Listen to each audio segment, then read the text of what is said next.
Tu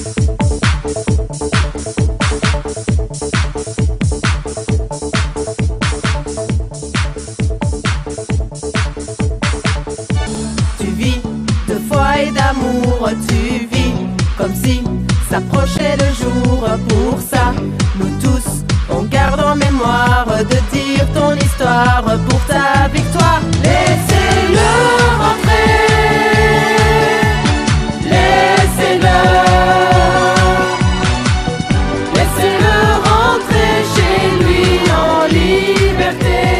Laissez-le rentrer. Alors je suis le papa de Hicham, qui a été condamné injustement et d'une manière arbitraire par la justice marocaine à 20 ans de prison, alors que la justice belge l'a condamné à 5 ans. De toutes les manières, je tiens à remercier donc les personnes présentes ici parmi nous et leur soutien. Et je pense que notre ami Luc et Farida et Rachida, ils ont tout dit. Mais moi, je voudrais ajouter deux choses. La première, c'est que il ne faut pas qu'on abandonne notre démarche. Il faut qu'on aille jusqu'au bout, parce que notre cause, elle est juste.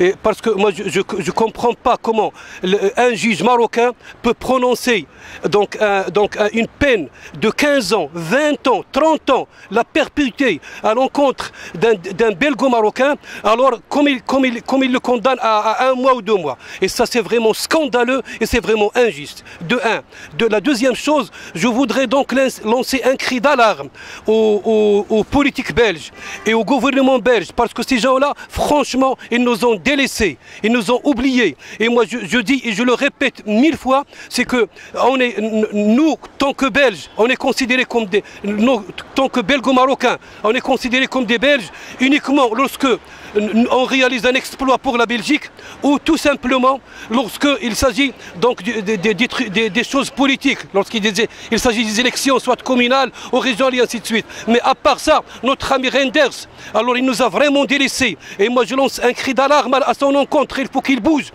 Parce que moi j'ai rencontré personnellement donc le responsable de son service, donc à savoir la coopération juridique, et ce monsieur, donc il m'a vraiment envoyé balader. Je tiens qu'on aille jusqu'au bout et que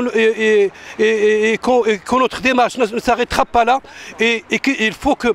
Et d'ailleurs, une chose, je voudrais dire une chose, c'est qu'il y a un dahir qui a été signé exactement le 7 juillet 1997 entre le gouvernement marocain et le gouvernement belge, qui stipule clairement qu'il faut le transfert des détenus belges. Alors moi je me demande quel est le sort qui a été réservé à cet article qui a été signé par les deux ministres de la justice. Alors en même ça se contredit. Maintenant on les emprisonne. Donc prenons le cas de mon fils qui a été donc jugé à 20 ans de prison, alors qu'il n'a rien fait. Aussi bien pour la Belgique que pour le Maroc. Alors moi je me demande, ces gens-là, il faut que la Belgique, nous comptons sur le soutien des politiques, le soutien du gouvernement et le soutien donc des citoyens belges. Wassalamu alaikum wa rahmatullah.